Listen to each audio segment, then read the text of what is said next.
Okay, so this is our first episode.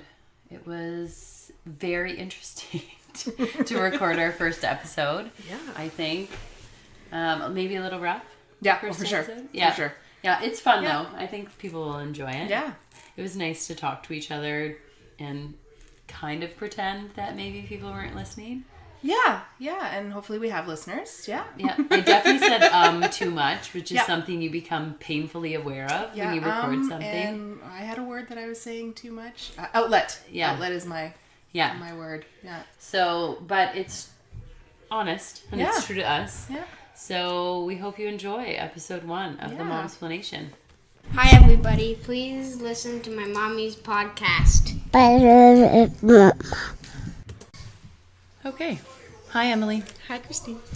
Hi, everyone out there, if anyone's listening yet. Welcome to the Momsplanation podcast. Podcast? That's what it's called, right? Yes. Yeah, okay. So this is episode 1. Yeah. Episode 1. Here we are. Very excited about this endeavor. If you can hear our children in the background, we semi-apologize, semi-not. So we just wanted to take the time in this episode to introduce ourselves. I don't know where to look because we're recording this and talking into a microphone. But introduce ourselves, sort of qualify who we are as moms, share our reasons why and why we're doing this and what we hope to get out of this. And we hope you enjoy it. So thanks for listening so far. Yeah. So you want to go first? Yeah. Who are you and why are you here? I am Emily. I have a 7-month-old baby girl. I am here because I didn't actually realize how hard it was to be a mom until I became a mom. Mm-hmm. You know, I saw these fabulous moms on Instagram and Facebook, and I remember having a conversation with someone going, I don't believe that a mom doesn't have time to wash her hair. Like, there's no way that the mom doesn't have time for this. And then week 2, I was like, my God, dry shampoo on week 2 is a real thing. Yeah, it's life. And it's real life, you know. Mm-hmm. I thought, there's not a day that I'm not going to put makeup on. Lies. Mm-hmm. Yeah, I went. It's just unbelievable how... I have no makeup on today. It's just, it's unreal how what I thought motherhood was. It's great, but what I thought it wasn't because of what I've seen on Facebook and Instagram and these fabulous moms with these rockin' bodies after literally pushing out a baby. And I didn't have a traumatic birth. You know, and there's still no time for, they're at the gym. I'm like, when, where, how? I know. You know? Well, if you take Gwyneth Paltrow's advice, you can, exercise anytime with your baby. That's right. So why aren't you doing that? Also, she's very confused about that. Yeah, a little bit. Like putting your baby in a carrier and jumping around in the basement. Yeah, for sure. Not happening. No, that's not a thing. Yeah, I think that's an important point. I mean, when you become a first-time mom, your experience is different than my experience, but you think it's going to be beautiful. Roses. All the time. It's going to be easy because your instincts will take over and you'll be this mother incarnate and everything will be fine and it's going to be full of joy. But it really turns out to be... No, it is not fine. Not that way. Not that way. And honestly, I think that I texted you 9-10 times a day. Yeah. Over I sent her pictures of my baby's poo. I sent her pictures of my baby's barf. I sent her pictures of every diaper. I did harass you though. Yeah, true. One of my things is not to suffer in silence because I did that with my first. Yeah, so. And what would I have done without her? Because all my other friends, either their kids are older or I didn't want to bother them. Or there was no outlet for me. I mean, I had midwives, but same. I can't just text them pictures of my baby's poo and be like, is this what the poo's supposed to look like? Because they're out delivering babies, and it was tough. I mean, it still is tough. It doesn't. Yeah, really it doesn't get easier. No. No.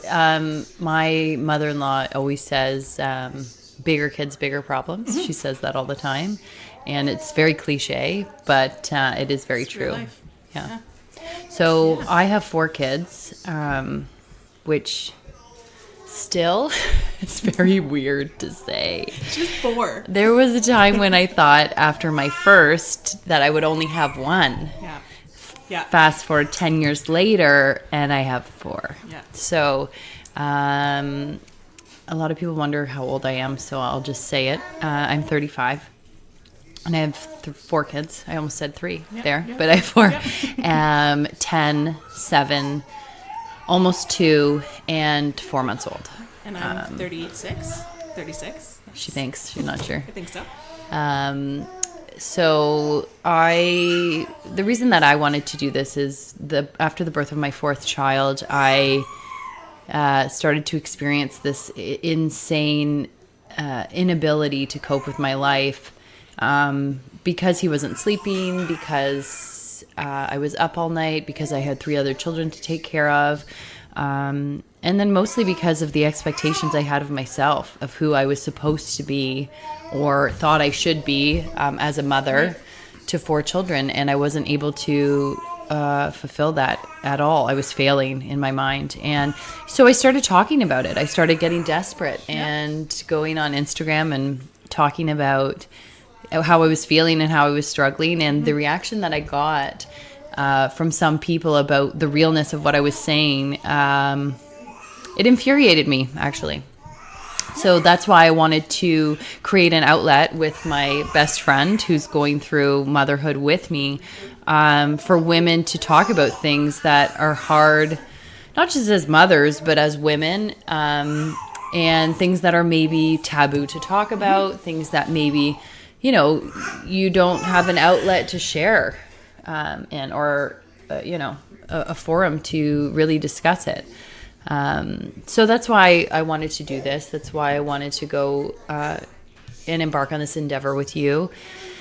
And I hope that, it reaches people and it touches people in a way that allows them to feel less alone, allows them to feel understood. Yep. If that makes sense. Totally. And I hope there's some comfort found in it, because I know that me talking to you and talking to, my friends or even the Instagram world about what it's like to be a mom and to feel like you're failing at it and whatever, it's very cathartic for me. Yeah. And I'm semi-unapologetic about it. I'm really, really trying to be unapologetic about what is real for me. Yeah. Because don't you find that people tend to apologize? It's like, oh, I'm depressed, or I'm having a bad day. I'm sorry. Like, I don't want to bring you down. It's like, well, what? Yeah. Like, why are you sorry? That doesn't make any sense. Yeah. But I'm guilty of that. I do that. I've done it. I do it all the time. Or like people, will come over to my house after I've just had a baby, and I'll be like, oh, I'm sorry. It's really messy. But it's like, why are you sorry? Why? Right? This is just how it is. This is life. This is crumbs on the floor. This is laundry. This is... Yeah. Yeah. And I want to live that way. Like, I want to find freedom in the chaos that is my life. Does that make sense? Yep. It seems insane, but yeah. And I also would like to point out, for instance, the street that Christine lives on. Christine's house is the only house that has hockey nets in the driveway. And sidewalk chalk on the driveway, and balls in the and front, bubbles on the porch. and bubbles that are frozen on her front porch.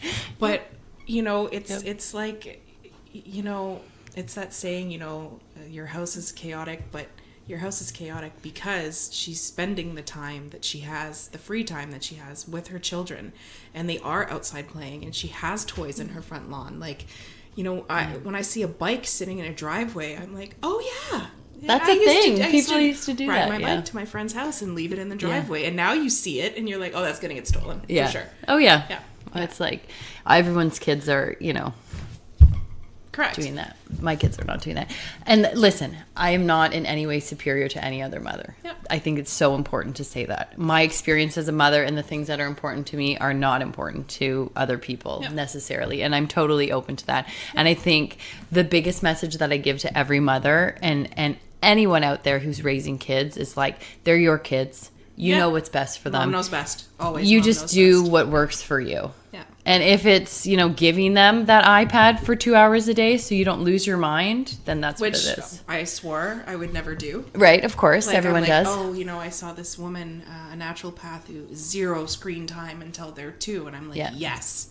Yeah. She was 4 months old, and I'm watching True Blood. Yeah, of course. Need to get iPad. some True Blood and I'm action. like, you know what? It's not feasible. Yeah. Like there's a cartoon on, it distracts them while you're trying to make them lunch, and you're trying to, and even 20 minutes or so. And I felt guilty maybe day 1. Yeah. And then I was like, I'm over it. Yeah. Like, it's like, I feel like I'm over it. And in order to have time for yourself to do that, to make food, to make breakfast, to have a shower. Yep, to shower, to wash my hair. Yeah. To one day I only got mascara on one eye. That's a thing. Yeah. Well, it's funny because it's like, there's so many expectations and suggestions, and with the, expansion of social media and, access to information, there's so many things that we should do, shouldn't do. This is going to hurt your kid. This is going to kill your kid. Your kid is going to have ADHD because of this. And it's just like information, so much that it's so overwhelming. And we wonder why we all have anxiety and think we're failing at motherhood. Yeah. But it's like, how could we not? Yeah. It's just an inundation of information, expectations that makes you crazy. Yeah. And we are turning to the social media as our relax. Yeah, our escape. Yeah, our escape. I go onto Instagram and I think that it's going to be relaxing. Yeah. Instead, I'm staring at mothers with rockin' bodies. Yeah. Moms. And feeling bad about yourself. Correct. And then I'm like, well, I feel was like pointless. a bag of... Yeah, and it's the filtered world, right? It's like you cannot be messy. I don't know if everyone feels that way, but I feel like, you can't be messy. So this is sort of maybe a bad example. But it's, for me, an example of how social media impacts my life and sometimes makes me feel like I should have a filtered life. So I follow a lot of small businesses. I would like to support small business, especially small businesses that are run by moms. Correct. I think it's important to support each other. Yeah. And so sometimes they do brand rep searches, right? So this is the ultimate pick me, teenage, dodgeball team experience, but as an adult. Yeah. So you submit your photo, you like repost, you're so excited. And I never get picked. Ever. So I started obsessing about it. It's like, why don't I get picked? I know my kids are cute. I know I may be a little bit biased, but my kids are cute. Yeah. So I always go and look because they post who they pick for these brand rep things. And I go and look at their Instagram feed and it's white. Everything is white and gray and monochrome. Like there's no color or messiness. There's no, it doesn't really look real. There's no unicorn turkeys there. They don't have any of that. But on my Instagram, I have pictures of, my kids doing ridiculous things, and it's definitely not white, gray, and monochrome. There's nothing about it that's neat. Not real, I don't think. But that's what they're utilizing, and not everyone, but that's what they utilize to promote their products. Is this very, structured, matchy, filtered families. Yeah. And I think people make a lot of money doing that. I believe this is true. But I don't have the time for that. Nope. I couldn't even... I don't think there's... different socks on today. Yeah, no. I don't even have socks on. But I think that there's no space in my head to invest in trying to, wrangle all four of my kids into the same matching pair of jeans. Not going to happen. To take a photo for some company, Yeah, it's not going to happen. Yeah. No. So, anyways, that's why we feel so bad about ourselves and what we're doing with our lives, because not a lot of us are able to attain that sort of filtered perfection. No. But I'm really, for me, kudos if you can. Yeah, for sure. Absolutely. Send us a DM. Yeah. Let us know what you're doing, because if you're doing it, we want to know about it. I have this sign that I purchased, I think, maybe 8 years ago. And it says, it's in my kitchen right now. That's where we're recording from. It says, "Good moms have sticky floors, dirty ovens, and happy kids." And when I found that sign, I was like, oh yeah, that's me. And it made me feel better. about who I am as a mom, because my floors are always sticky and my oven is always dirty. I don't think in the time that I've lived in this house I've ever cleaned it once. No. Never cleaned mine. No. Ever. So, yeah. And my kids are pretty happy. Not all the time, but they're pretty happy. Yeah. So, yeah. So that's who we are. That's why we're here. That's why we're doing this thing. Yeah. Real talk. Yeah. Yeah. Real talk. And so Emily and I met about 8 years ago, 7 years Yeah, ago, yeah. 8 years ago, randomly on Kijiji. So I guess it's not super random because we messaged each other, but we met on Kijiji. And the most refreshing thing about Emily is that I can pretty much say anything to you and it doesn't change the way you feel about me or who I am as a person. And I've always appreciated that about you. So that's why she is the best co-host that I could possibly have to do this show with, because she'll say whatever she feels to. Yeah. No, agreed. Yeah. And I think everyone needs a friend that they can truly say anything to. And if you have to fake it, if you have to change a story, if you have to, you've got that, how are you, but you're really not fine and you're saying you're fine, you need that outlet, you need that friend that you can basically say, oh, well, I had a nervous breakdown this morning and I cried, or, my baby was crying so much I had to leave the room. Like, you can't just tell that to anyone, because now you're, oh my God, you left the room. Yeah, I know. Bad mom. I know. But I think everyone, especially being a mother, needs that. When you aren't a mother, you have friends, I think. But when you become a mother, you almost need that one person who, you can just say anything to. You can text anytime, day or night. And we've gone days without talking. Yep, we do. You'll send me a text message and 4 days later I respond. Yeah. That changes absolutely nothing. That's right. Yeah. We just, we'll get to it. But then, and we see each other after 2 weeks and it's like it was yesterday that we saw each other. Yeah. Like, it's just, I feel, I hope that all moms have that friend. Yeah. Because everyone needs that person. Yeah, but I don't think they do. I think that's the saddest thing, right? Is that we put so much expectation not only on ourselves, but on our relationships and what they should look like, what our lives should look like. That I feel, and I could be wrong, and I hope I'm wrong, but I feel like people hide away from that. And then, I did at the beginning. Yeah. Yeah. There was a lot of days where I cried and was too ashamed to tell anybody. And even when Tony got home, I would, wipe my tears and pretend I had a great day, even though I just spent 3 hours crying because she wouldn't stop crying.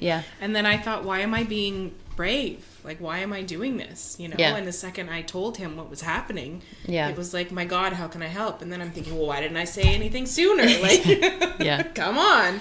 Because we expect ourselves, like I said, when you have your baby, it's like all the instincts should kick in. You should be able to figure it all out. Everything should be fine. Yeah. And it was shocking for me as, a mother already. I mean, I just had a baby in 2017. I'm having another one, in 2018. It should be no brainer. Right. Like, it should be easy. Yeah. And when he was born and he didn't stop crying and all of the hormones and everything, I was shocked. And, for a very small moment, ashamed of how difficult it was for me, because I was already a mom and I should know how to deal with this. Right.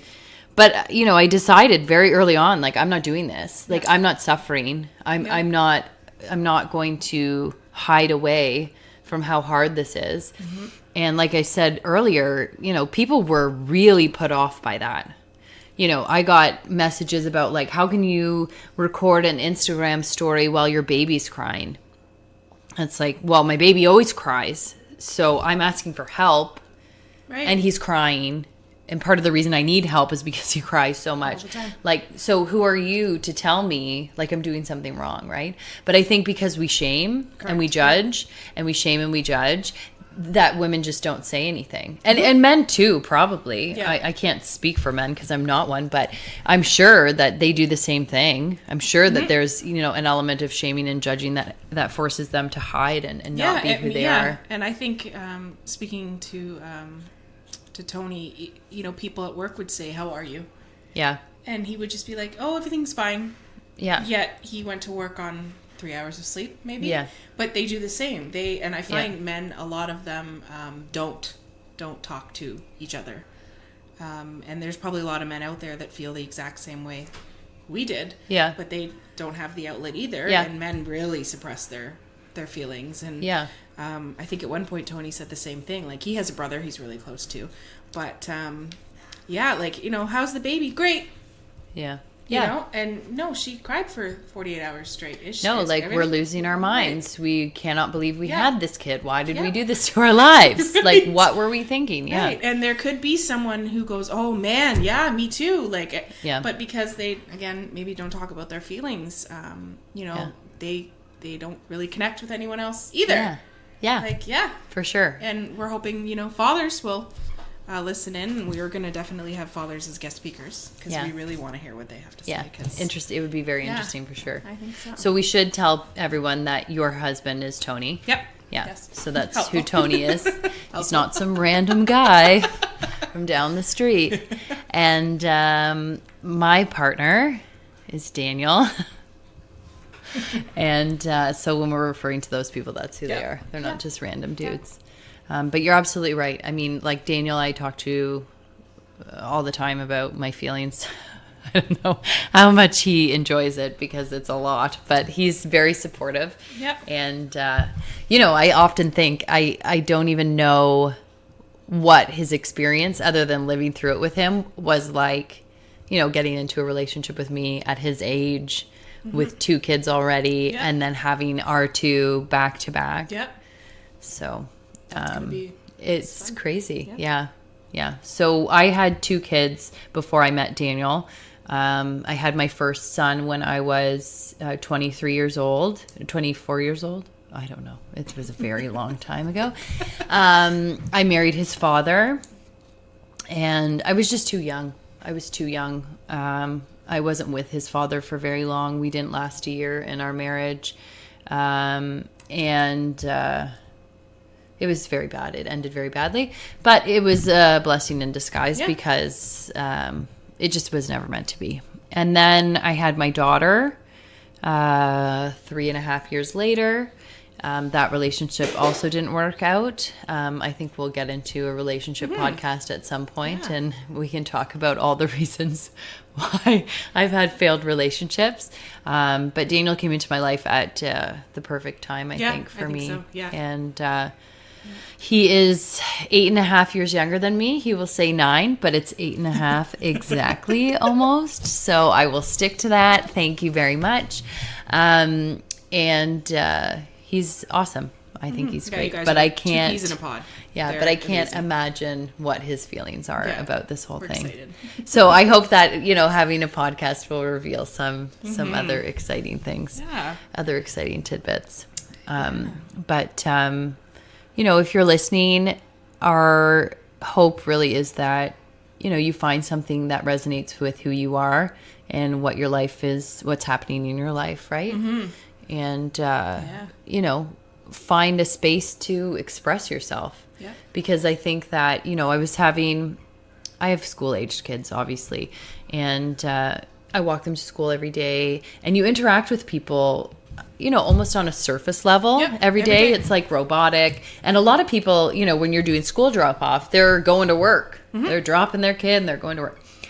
But you do encounter the stay-at-home moms, right? Like me. And, we do this like robotic shuffle, and you do this hi, and it's like very pleasant, but you don't really talk to people, right? No.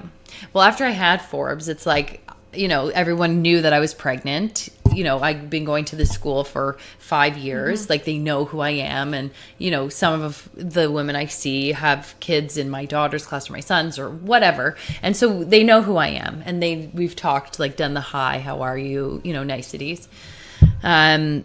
But after I had Forbes, when people started asking me how I was, I started telling them. And they were like, kind of like, wow. Like, okay, here's Christine. Here she is. But you asked. Yeah, so when people started asking, I was like, I really need to talk to someone because I'm not talking to anyone and I'm alone with my babies. And it's making me nuts. Yeah. So it's funny because, I started to get to know people. I started to talk to people. And some of these women are like, I never talk to anyone, like Yeah. they don't do it. Yeah. So not that I'm like groundbreaker over here Right. with my crazy, but it's amazing because I've made 2 new friends, Stephanie and Michelle. I don't know if you're listening, but if you are, awesome. And they're so great. And I never would have, met them and had these, relationships that are growing today if I hadn't just said, oh my God, my life is over. I had this baby and he's terrible and I can't tell anyone. And he won't stop crying. Yeah, and he won't stop crying and I never sleep and I haven't washed my hair since 3 weeks ago, like all these things, right? And so if I hadn't done that, I wouldn't have these relationships. And it's funny because They were there all along. yeah. And it's, I'm really not alone. But we do this thing to ourselves where it's like, oh my God, I don't have anyone to talk to. Like I'm by myself. And this morning I was walking home from dropping my kids off and I was alone because Daniel was home with the babies. And this woman, I won't say her name because she's probably going to be listening and I haven't asked her if I can share this. But I've known her for a long time. And we've spent time together. Our girls were at gymnastics together. Okay, so like we've spent time together. And we're walking back and, I'm asking how she's doing. And she's going through some really difficult things with her son, health-wise. And I can tell that she's like feeling very conflicted. I don't know if it's about sharing it with me or about like what is happening for her, but I can tell that she's feeling very conflicted about, the whole situation. So she ends up really sharing with me all the things that are going on and breaking down and crying and sad and overwhelmed and, expressing to me that she feels like she's hanging on without by a thread essentially. And, I just like knowing that we were going to record this today, I'm thinking like, this is my why. This is why I'm doing this. And I said to her, I looked at her, I said, you're not alone. You shouldn't have to, cry by yourself at night after your kids go to sleep. Never. Or hide in the closet so that they don't see you. Because, as moms, we want to be strong. We don't want our kids to see that we're crying or upset, and we need to be strong for them, especially in, times when your kid is ill. You don't want to stress them out more or make them feel, worried. So we take it upon ourselves to hide our emotions and, put them to bed and then totally lose it. And, I said to her, I said, I will, I was basically crying on the street with this woman. And, I said to her, I said, I live down the street. I see you every day. I'm like, if you don't say something, I will never know. Because we do the hi, bye, how are you, fine thing. Like, I would never know. So I'm like, come to my door. Come and, Please. talk with me. I'll cry with you. You don't have to do this alone. And she, the relief that I could see that she was feeling after just that 30 or 40 minute interaction was amazing. And I hope, I really hope that she does come over. I hope so and too. we have tea and she can unload those things. But it's still. And how many moms a day are you walking by? With Right. The exact same. Well, and that's what she said. Yeah. She's like, I used to take it so personally when I'd be walking to school and moms wouldn't say hi to me or they just rush past me. And she's like, and now she's like, I'm certain that I've done that to people because I'm so in my head with everything that's going on. And she's like, I realize that you just don't know what burdens people are bearing in a day. And it's never about you. People are so concerned with what's going on with them, right? Yeah. So, I'm sure it's just amazing that when you open a door and when you open a dialogue, how many things come into your life, right? Yep. So we've put it out there into the universe that this is our intention. This is what we want to do. And I feel like people are, we're attracting that. I feel like it's coming back to us. And that may be really hairy-fairy to say and, whatever. But I do believe that what you put out in the universe comes back, right? And so I just think it's so funny that today, on the day we decided to record our very first cast, I'm having this dialogue with this woman who is hiding herself, who doesn't have anyone to talk to other than her partner, is feeling, overwhelmed and alone. Yeah.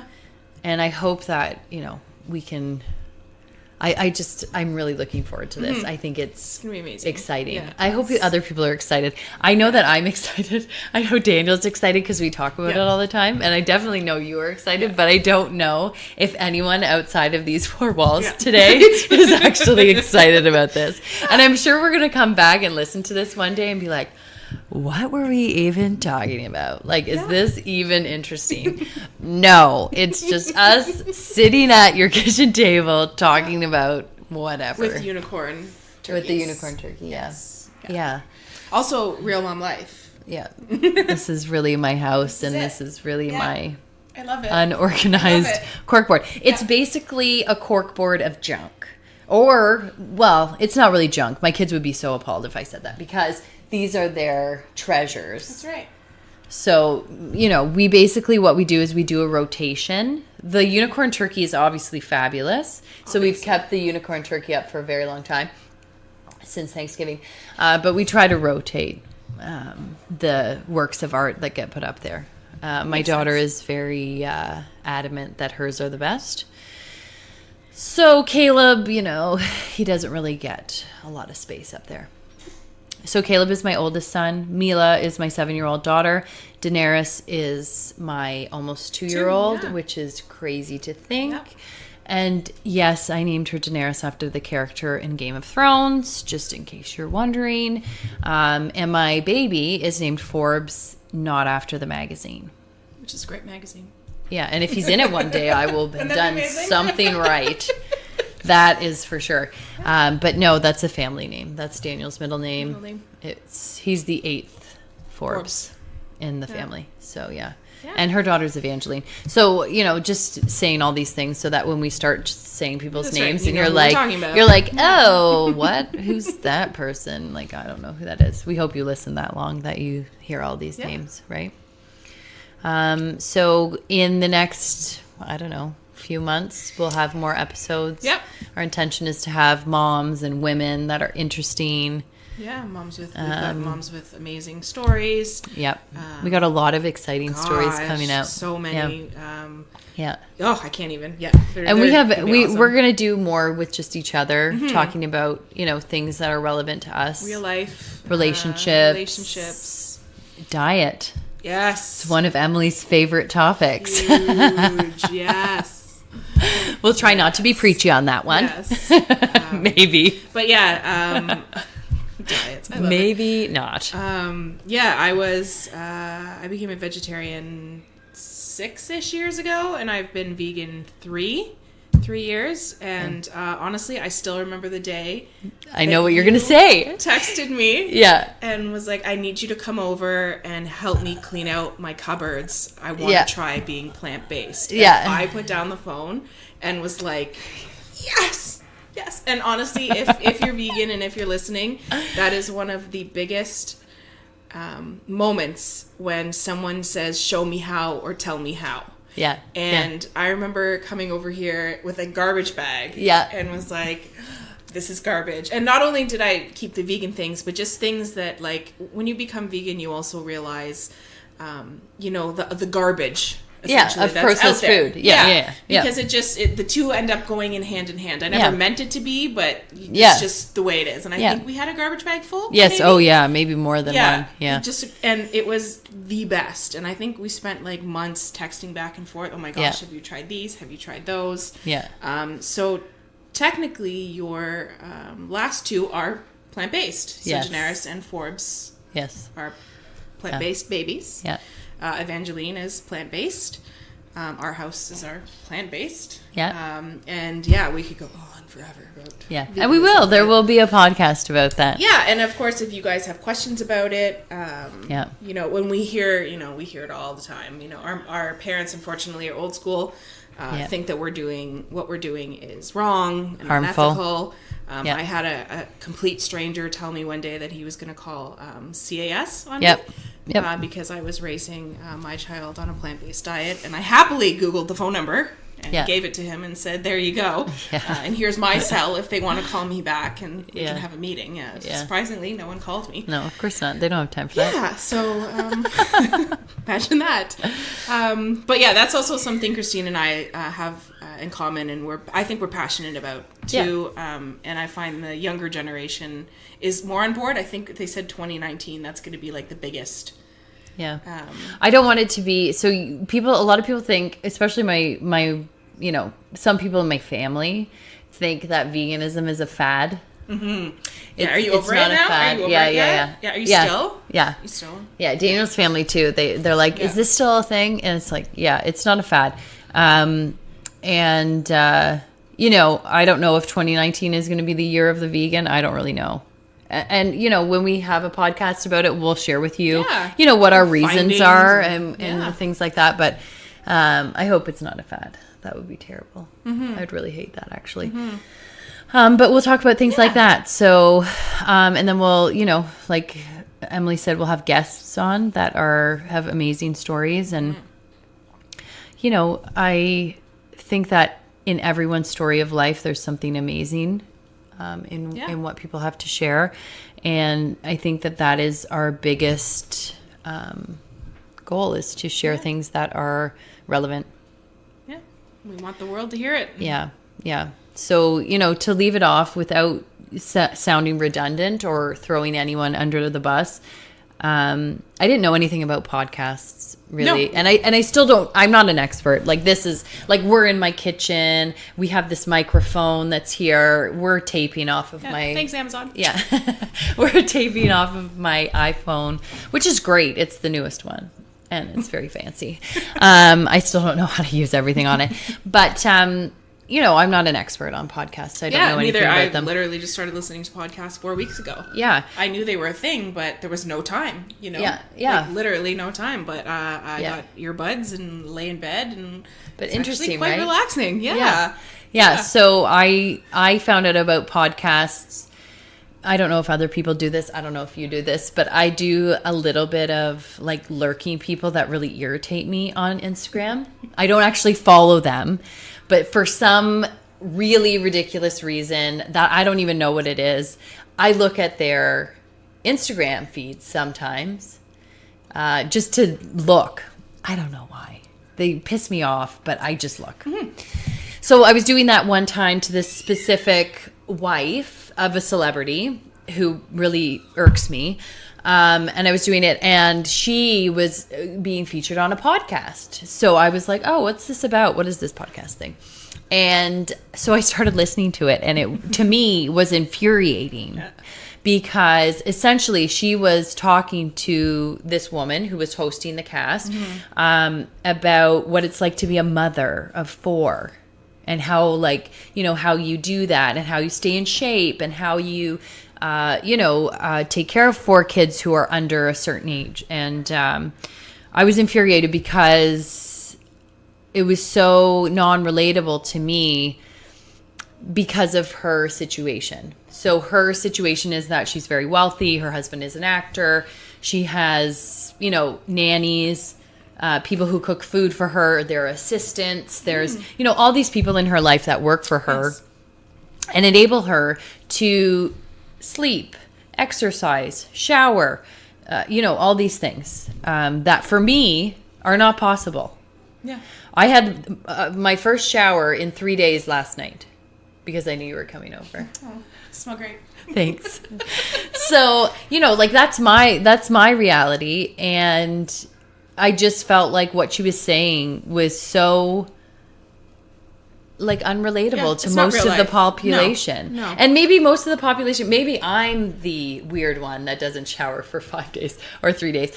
But, I really felt infuriated that this was being portrayed on a podcast, that this is how motherhood and is. should be relatable to me and you. 4 kids. Yeah. So I felt like, oh, this is not true for me. And, in talking to some other women, they were like, yeah, that's not true for me either. No. So I was like, let's talk about what's true. So that's why I was like, oh, this is something I could do. Plus, I love to talk. So there's that. We're good at it. Well, people say so. I don't know if it's true, but people say so. Her Insta stories are fabulous. I crawl into bed in my pajamas and I'm like, all right, what's Christine about today? Oh my God, Christine is having a mess of a day. Yeah. So that's us. We were thinking about how are we going to end our podcast? So it's our first cast. We don't know if we're going to, get fancy and in 3 podcasts from now have a little like jingle. Or, a little saying. Stay classy, San Diego. Yeah, or something like that. Yeah. Ron Burgundy is legendary. If you don't know who Ron Burgundy is, turn off the podcast and Google that shit. But yeah, this is going to evolve. So please stick with us. Keep listening. Send us messages if you want to be on the podcast, if you're passionate about something, if you want to ask questions, if you're a mom that just needs someone to talk to, please just message us. Yeah, Be please. real with us. Yeah. Come talk with us. We're thrilled to be doing this, and we just want to include as many people as we can and take you along for the ride. Yeah. So we will momsplain with you another day. Bye, See you guys. later. Bye. My mom told me to say, stay classy, Momsplainers. Bye. See you next week.